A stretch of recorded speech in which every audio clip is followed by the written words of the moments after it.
Hello दोस्तों, कैसे हैं आप लोग। मैं अभिषेक श्रीवास्तव स्वागत करता हूं आपके अपने YouTube channel JH exam plex पे। तो JH एग्जाम प्लेक्स जैसा कि आपको पता है MDC माइनर और मेजर पेपर पे आपकी मदद कर रहा है। आपके आने वाले जितने भी सेमेस्टर एग्जाम है 1 to 8 तक सब में न्यू एजुकेशन पॉलिसी के तहत, जैसा कि आप सबको पता है कि आपका एग्जाम जो पोस्टपोन किया गया है और उसमें आपको मौका मिला है अपने मार्क्स को बढ़ाने का। तो इस समय को आप खराब ना करें और अपना पढ़ाई को जारी रखें, जिसमें JH एग्जाम प्लेक्स आपकी मदद कर रहा है फ्री ऑफ कॉस्ट और करता रहेगा।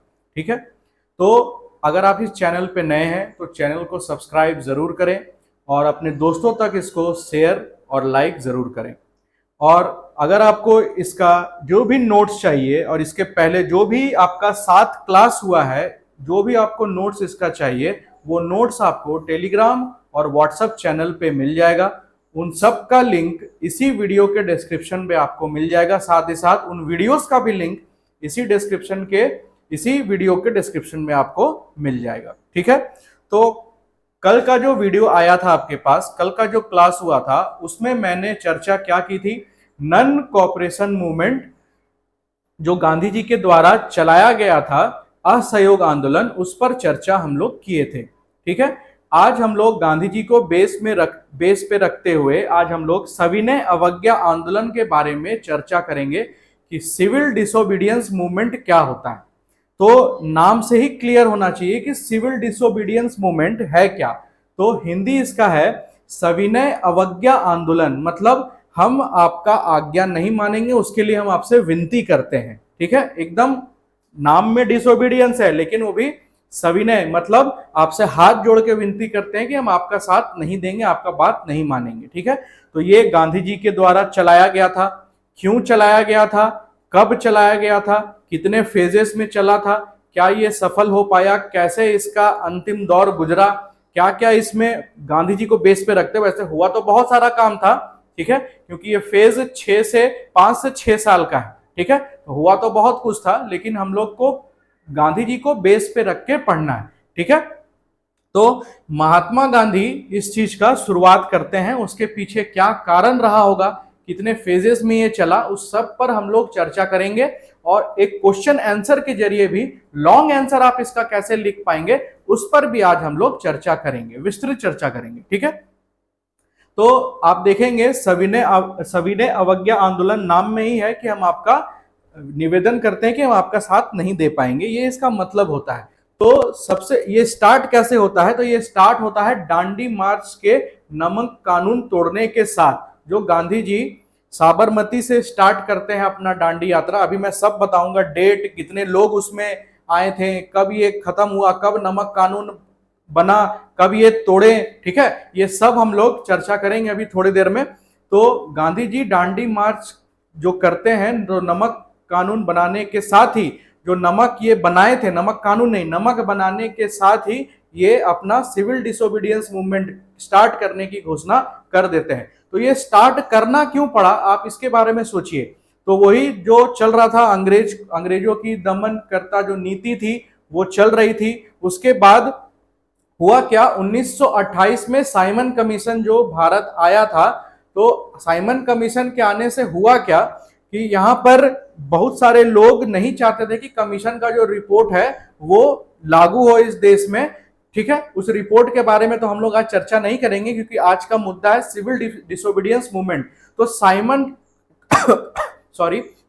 कमीशन को यहां से भगाते ही, मतलब यहां से जैसे ही आप लोग भेज दिए, हम लोग भेज दिए भारतीय लोग साइमन कमीशन को वापस, तो यहाँ के जो सेक्रेटरी हेड थे, head of secretary Birken head, वो चुनौती दे दिए भारतीयों को, क्या कि आप अपने लिए संविधान बना के दिखाइए। वो एक चुनौतीपूर्ण लहजे में ये बात बोले। ठीक है, तो इसी के बाद शुरू होता है कहानी।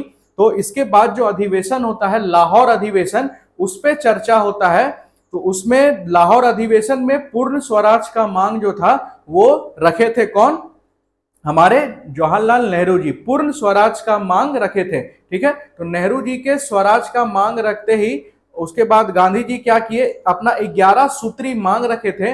अपने जो पत्रिका थी यंग इंडिया, उसके जरिए जो वायसराय इरविन के तहत और जो वहां के प्राइम मिनिस्टर थे उनके समक्ष ब्रिटेन के कि हम लोग की 11 सूत्री मांग ये कर दीजिए तो हो जाएगा, लेकिन उनकी जो मांग थी गांधी जी की उनको ठुकरा दिया गया। तो मांग को ठुकराने से फिर गांधी जी विद्रोह करने लगे, मतलब विद्रोह इन द सेंस कि वो गुस्सा हो गए अंग्रेजों से और वो इस मूवमेंट को स्टार्ट करना सही समझे।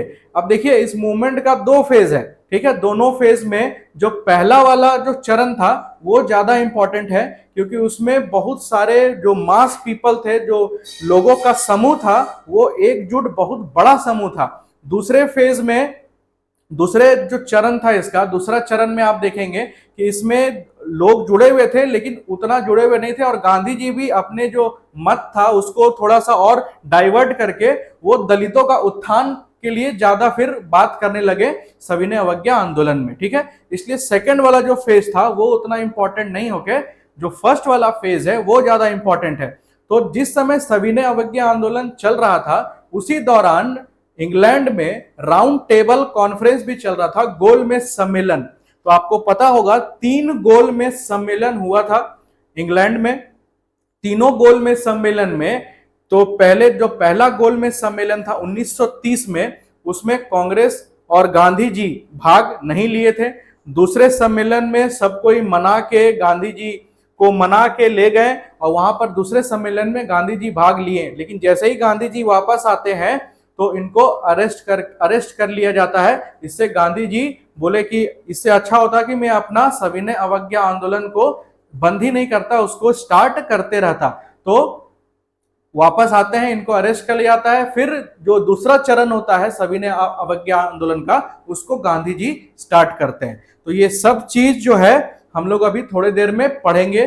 तो इतने जो अभी हम लोग 5 मिनट का डिस्कशन किए हैं, इससे आपको इतना तो ओवरव्यू हो गया होगा कि सविनय अवज्ञा आंदोलन क्यों स्टार्ट हुआ था और आगे ये कैसे चलेगा, अभी हम लोग थोड़ी देर में चर्चा करेंगे। तो आइए हम लोग अब स्टार्ट करते हैं आज का क्लास। ये ओवरव्यू था आपका सविनय अवज्ञा आंदोलन का, ठीक है। तो आप देखेंगे जो सिविल डिसोबीडियंस मूवमेंट था, सिविल डिसोबीडियंस मूवमेंट जो था, सविनय अवज्ञा आंदोलन, जो सविनय अवज्ञा आंदोलन था उसका 2 फेज था, ठीक है। डबल फेज में ये गाड़ी चला है, ठीक है। पहला फेज आपका क्या था, 6 अप्रैल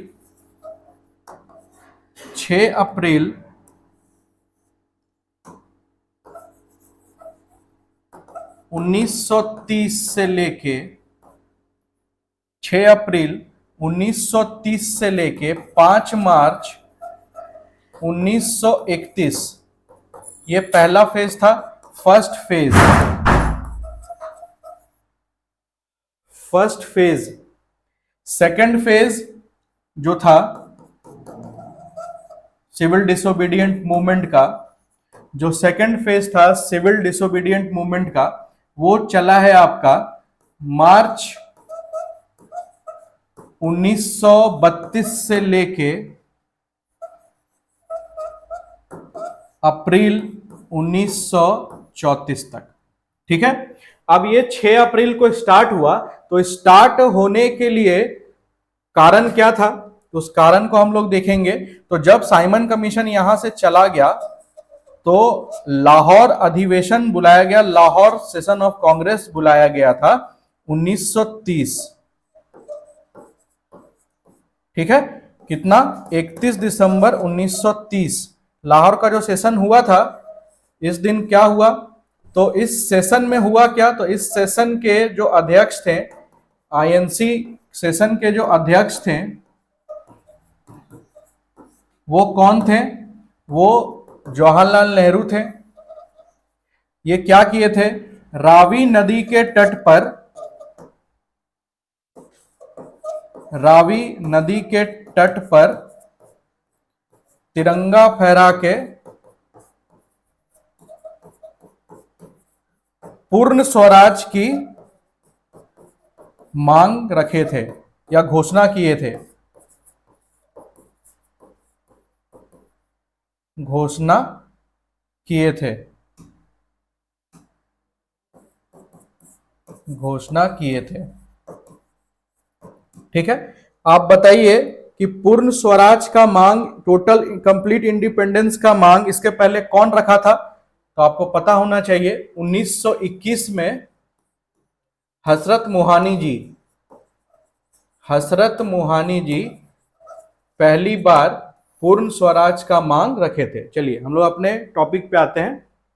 तो पूर्ण स्वराज का मांग रखे थे इस दिन, और पहली बार 26 जनवरी 1930 को पूर्ण स्वराज दिवस मनाया गया। पूर्ण स्वराज दिवस मनाया गया।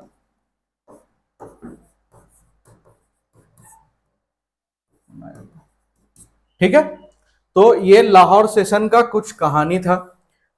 ठीक है, कि उस समय उस सेशन में हुआ क्या, प्रेसिडेंट कौन थे, क्या चीज वहां पर मांग हुआ। ठीक है, तो यहीं पर फिर उसके बाद 11 सूत्री मांग रखे कौन? गांधी जी। 11 सूत्री मांग रखे गांधी जी। तो ये मांग किस चीज में लिखे थे वो? तो अपनी पत्रिका यंग इंडिया के जरिए मांग रखे थे। अपनी पत्रिका यंग इंडिया के जरिए अपना ये मांग रखे थे 11 सूत्री मांग। ठीक है, अभी हम लोग मांग पे चर्चा नहीं करेंगे। मांग आपका अपने देश के हित में था, आप यही मान के चलिए। मांग जो था वो देश के अपने हित में था, और इसके साथ साथ जिन्ना भी अपना 14 फॉर्मूला, जो 14 डिमांड है उसको वो भी रखते हैं। मोहम्मद अली जिन्ना अपना 14 सूत्री मांग रखते हैं। ठीक है, तो क्या ये मांग माना गया? तो आप देखेंगे इसको कि इनका जो मांग था उसको ठुकरा दिया गया, ये मांग नहीं माना गया, जिससे गांधी जी गुस्सा हो गए और उसके बाद अपना आंदोलन को स्टार्ट करने का प्रक्रिया जो था वो प्रारंभ किए।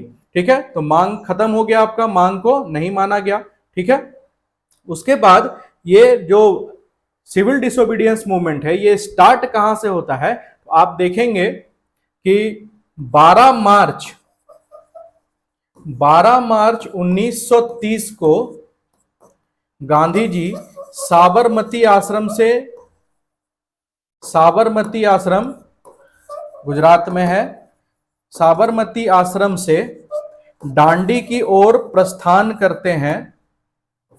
नवसारी दांडी की ओर प्रस्थान करते हैं, और दांडी की ओर प्रस्थान करते करते ये दांडी पहुंचते हैं कब? 5 अप्रैल 1930 को। और नमक बनाते हैं कब? 6 अप्रैल 1930 को। और नमक बनाते के साथ ही क्या चीज का घोषणा कर देते हैं? सिविल डिसोबीडियंस मूवमेंट का घोषणा कर देते हैं। तो क्वेश्चन यहां पर यह है कि नमक बना, ये जो यात्रा था उसमें कितना लोग इनके साथ गए थे? तो 78 लोग जो थे वो गांधी जी के साथ स्टार्टिंग में गए थे। फिर धीरे धीरे लोग जो है वो भारी संख्या में इनसे जुड़ते चले गए। ये जो रास्ता था, ये जो लंबाई था रास्ता का, वो कितना लंबा था? तो ये था आपका 241 माइल। इसको आप किलोमीटर में अपना चेंज कर लीजिएगा। 241 माइल का ये रास्ता था। ठीक है, और ये यात्रा करने में कितना दिन लगा? तो आप अपना प्लस माइनस कर लीजिए, 24 दिन लगा ये यात्रा चलने में। तो यहीं से स्टार्ट होता है आपका क्या? Civil disobedience movement. ठीक है, अब इसको हम लोग क्वेश्चन आंसर फॉर्मेट में, जो मैं नोट्स आपके लिए लाया हूं, उस नोट्स के जरिए ये जितना भी कहानी मैं अभी बताया हूं और इसके आगे का कहानी सब हम लोग नोट्स के जरिए पढ़ेंगे। आप इस चीज का स्क्रीनशॉट ले सकते हैं।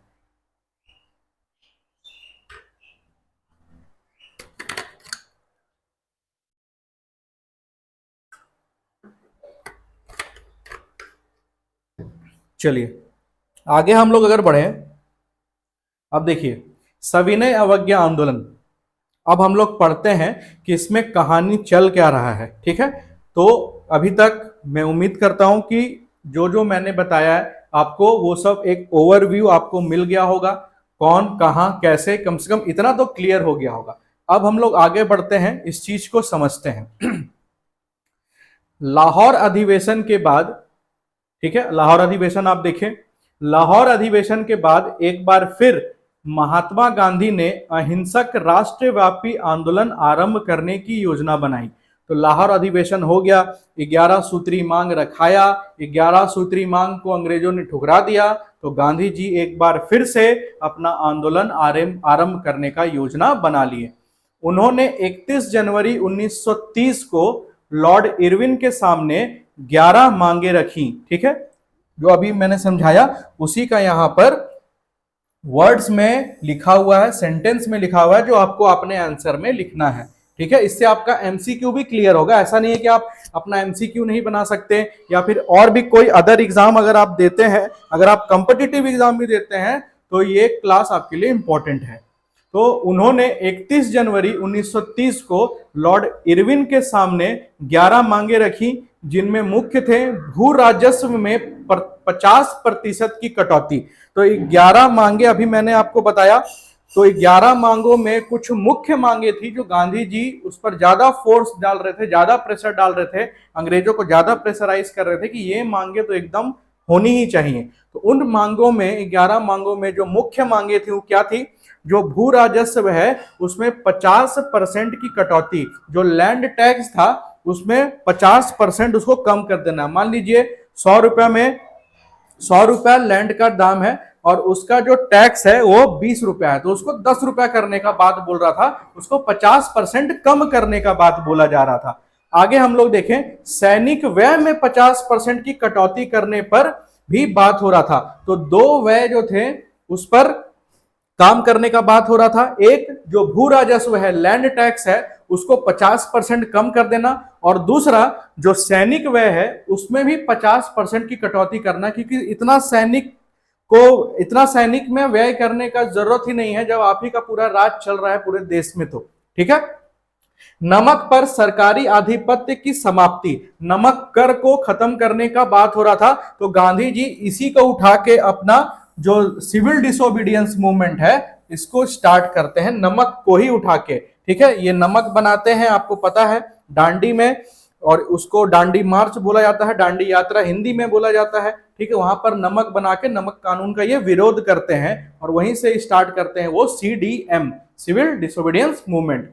राजनीतिक बंदियों की रिहाई, जितने भी जो राजनीतिक पॉलिटिकल ऐसे लोग थे जो वायलेंस के थ्रू नहीं, नन वायलेंस के थ्रू काम करके अंग्रेजों के द्वारा जो पकड़े गए थे, उनको छोड़ने का बात यहां पर हो रहा था, गांधी जी रखे थे।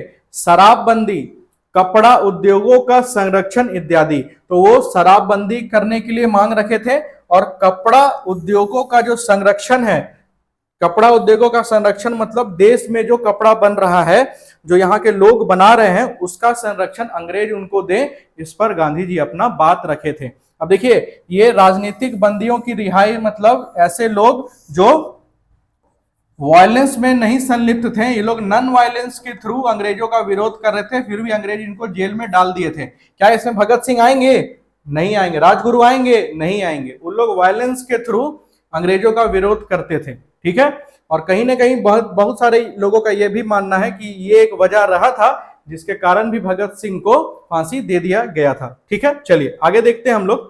वायसराय ने इन मांगों को ठुकरा दिया, क्लीन एकदम नकार दिया, जितना भी ये सब मांग गांधी जी रखे थे ठुकरा दिया। अब आप एक भी 11 मांग में से आप एक भी मांग ना माने और उसको ठुकरा दें तो किसी को भी गुस्सा आएगा। ठीक है, जो कि ऐसा यहाँ पर एक भी मांग नहीं था कि वो अवैध मांग है, सब वैध मांग, लीगल मांग, सब इंपॉर्टेंट मांग था जो गांधी जी रखे थे। ठीक है, और इस प्रकार राष्ट्रव्यापी आंदोलन हेतु तत्कालीन कारण उपस्थित हो गए। तो इसी प्रकार जो क्या हुआ, आंदोलन करना जो प्रारंभ करना था उसके लिए सब लोग में वो जन भावना पनपी और ये आंदोलन को एक राष्ट्रव्यापी आंदोलन बनाने की तैयारी होने लगा। आगे अगर हम लोग देखें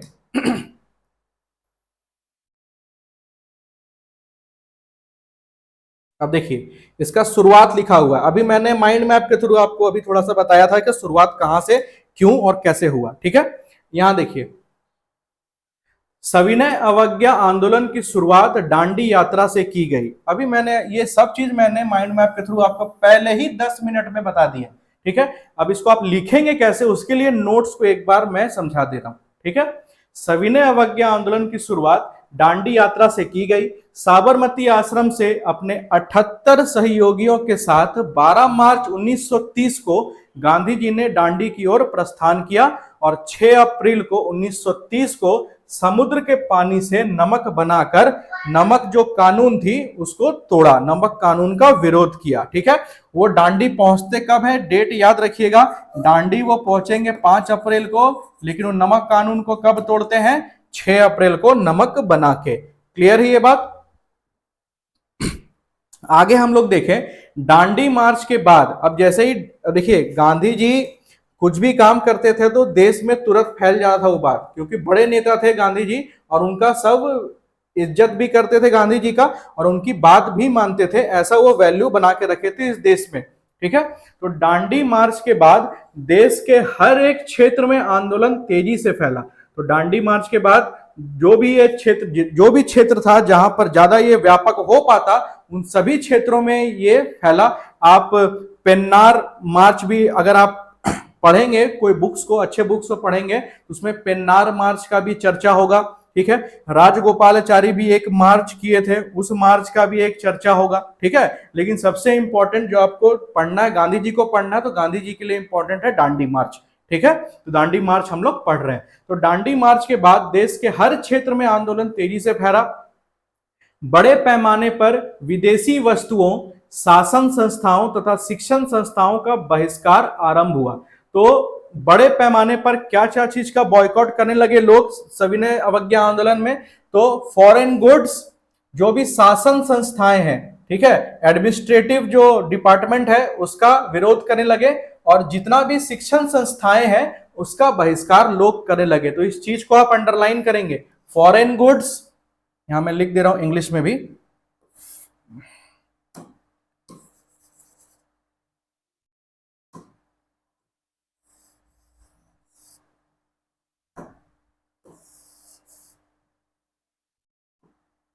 फॉरेन गुड्स, एडमिनिस्ट्रेटिव डिपार्टमेंट और शिक्षण संस्थान जो कॉलेजेस, यूनिवर्सिटीज, उसका बहिष्कार स्टूडेंट लोग भी करने लगे।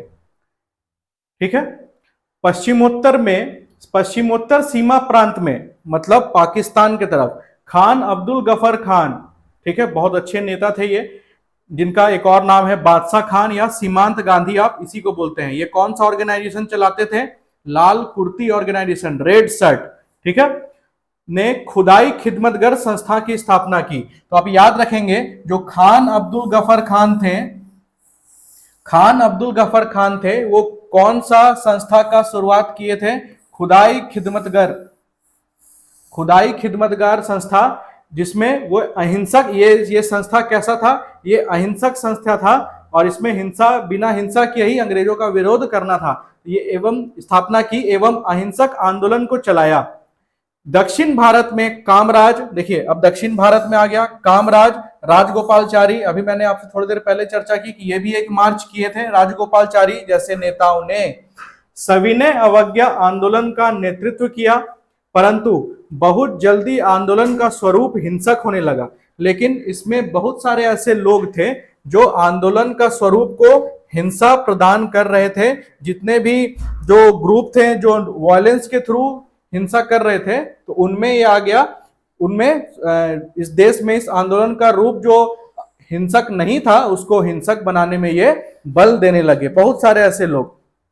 जैसे आप देखेंगे एग्जाम्पल के तौर पर मैंने यहाँ लिखा है चटगांव कहाँ है, बंगाल में। तो चटगांव में सूर्यसेन के नेतृत्व में कुछ क्रांतिकारियों ने 18 अप्रैल 1930 को स्थानीय ब्रिटिश सैनिक शस्त्रागार पर हमला किया और उसको लूट लिया, जो आर्मरी थी उसको लूट लिया।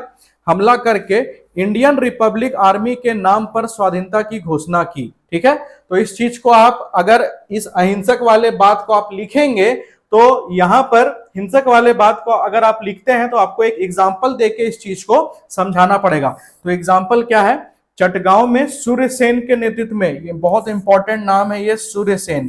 तो ये क्या करते हैं, जो ब्रिटिश आर्मरी रहता है उस पर रेड करके उसको लूट लेते हैं पूरा।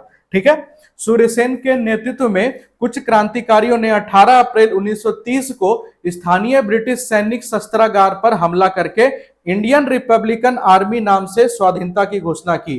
तो लूटने के बाद ये स्वाधीनता की घोषणा किस नाम से करते हैं? Indian Republican army, IRA। तो IRA से आपको क्या याद आना चाहिए? IRA से आपको याद आना चाहिए सूर्यसेन। IRA से आपको याद आना चाहिए सूर्यसेन।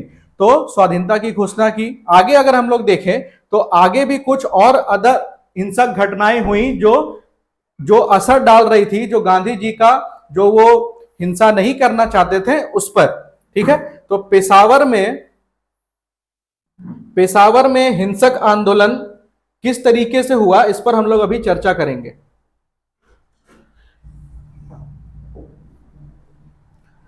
तो पेशावर में हिंसा का स्वरूप काफी उग्र था। पेशावर कहां है? पाकिस्तान।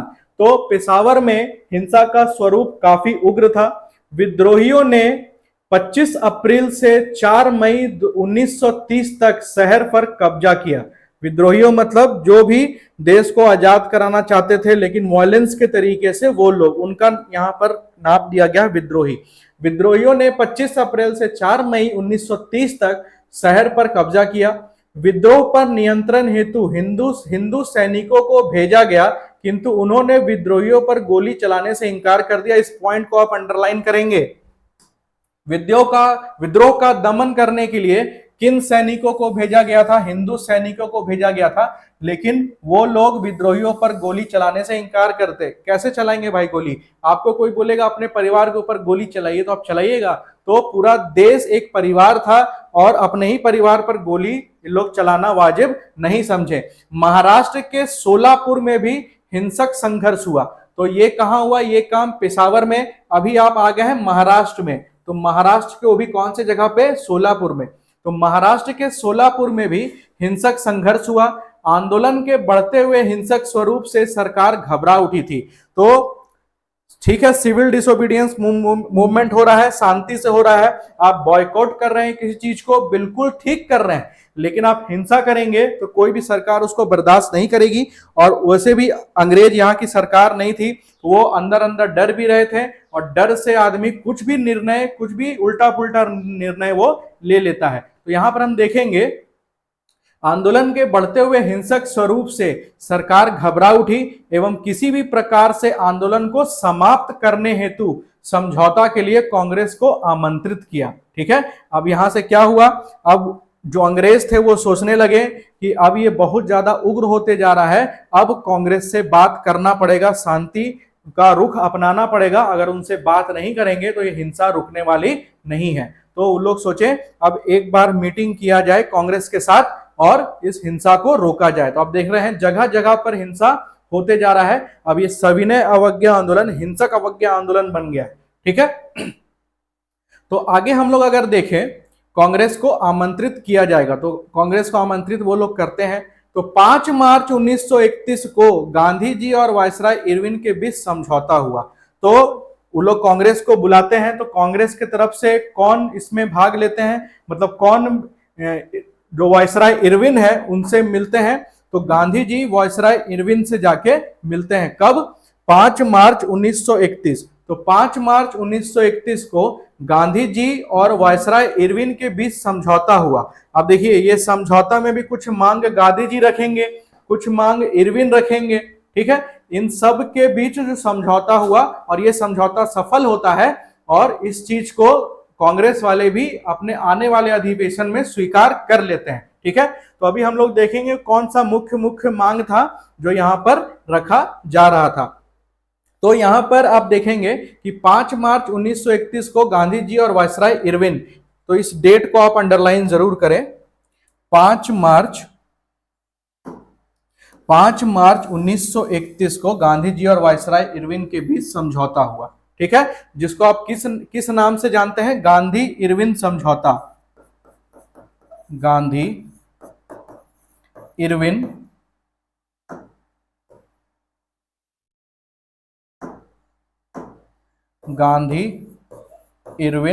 समझौता। ठीक है, इंग्लिश में गांधी इरविन पैक्ट।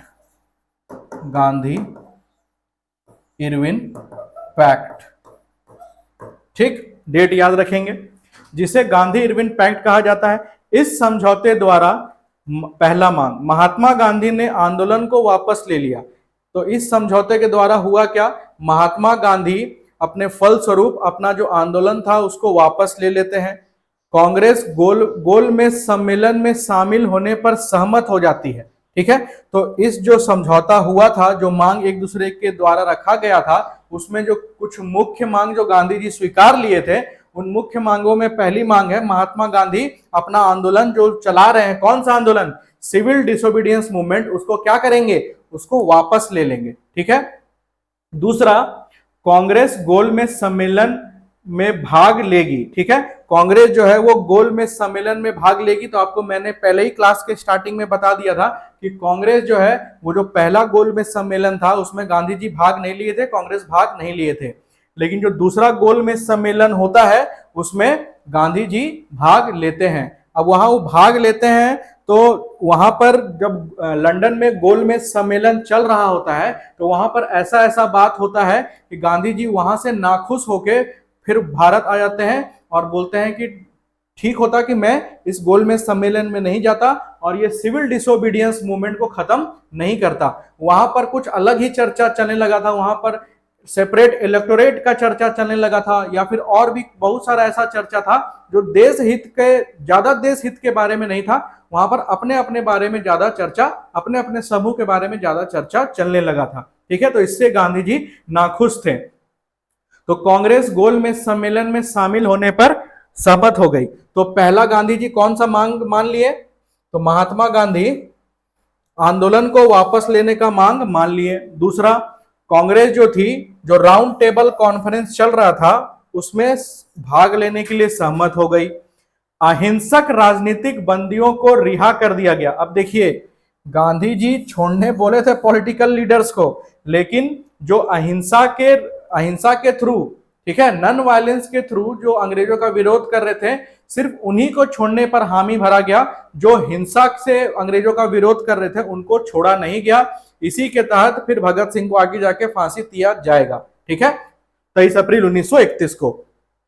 तो अहिंसक राजनीतिक बंदियों को रिहा कर दिया गया। चौथा, दमनकारी अध्यादेशों को सरकार ने वापस ले लिया। तो चौथा क्या था, जो भी ऐसा लॉ था जो ज्यादा दमनकारी थे, ज्यादा प्रताड़ित करते थे इस देश के लोगों को, उन लॉज को, उन नियम को, उन पॉलिसीज को क्या कर लिया गया, वापस ले लिया गया। तो ये कुछ विशेष जो फैसला हुआ था उनमें से ये 4-5 विशेष फैसला था। ठीक है, ले लिया। मार्च 1934 को कांग्रेस के कराची अधिवेशन में, ठीक है, डेट याद रखेंगे, मार्च 1934 को कांग्रेस का कहां का अधिवेशन, कराची। कहां है कराची, पाकिस्तान में। ठीक है, कांग्रेस के कराची अधिवेशन में गांधी इरविन समझौते को स्वीकृति दे दी गई। अब कांग्रेस ने भी जो गांधी इरविन का समझौता था उसको क्या दे दिया, अपना स्वीकृति प्रदान कर दिया। ठीक है, तो ये आपका सिविल डिसोबीडियंस मूवमेंट जो हुआ था गांधी जी के द्वारा, उसका पूरा ब्लूप्रिंट है। इसी को आप अगर अपना बेस मान के तैयारी करके एग्जाम में लिखते हैं तो आपका आंसर बहुत अच्छा बनेगा। और साथ में आप ये मैप जरूर बनाएं अपने कॉपी में, जिससे आप लास्ट टाइम इस चीज का रिवीजन कर पाएं। ठीक है, तो civil disobedience movement Gandhi Irwin pact के साथ ही खत्म हो गया। दूसरा फेज शुरू होता है लेकिन उतना कारगर नहीं होता है वो, क्योंकि उसमें गांधी जी अपना मत ही बदल के वो दलितों के उत्थान के बारे में ज्यादा चिंता कर रहे होते हैं। ठीक है, तो ये था आपका आज का क्लास, जिसमें हम लोग क्या देखें, सिविल डिसोबीडियंस मूवमेंट, सविनय अवज्ञा आंदोलन। अब जो अगला क्लास आपका आएगा वो गांधी जी का जो तीसरा अखिल भारतीय आंदोलन था। गांधी जी का कितना अखिल भारतीय आंदोलन था, 3। पहला कौन था जो हम लोग कल पढ़े, नन कॉपरेशन मूवमेंट। ठीक है, आज था दूसरा सविनय अवज्ञा आंदोलन, सिविल डिसोबीडियंस मूवमेंट। और तीसरा कौन सा होगा, बताइए तीसरा आंदोलन कौन सा होगा, ये आप कमेंट करके बताइए जो हम लोग कल पढ़ेंगे। ठीक है, यहां मैं लिख दे रहा हूं, आपको बताना है कि गांधी जी का तीसरा अखिल भारतीय आंदोलन क्या था। अखिल भारतीय आंदोलन, जिसके बारे में हम लोग कल चर्चा करेंगे इस चीज का क्वेश्चन और आंसर के थ्रू और माइंड मैप के थ्रू। ठीक है, आपको आंसर देना है कमेंट में। कि गांधी जी का तीसरा अखिल भारतीय आंदोलन क्या था। ठीक है, तब तक के लिए आज का क्लास हम लोग यहीं पर ऑफ करते हैं, फिर हम लोग मिलते हैं अपने नेक्स्ट क्लास में। तब तक के लिए गुड बाय, जय हिंद।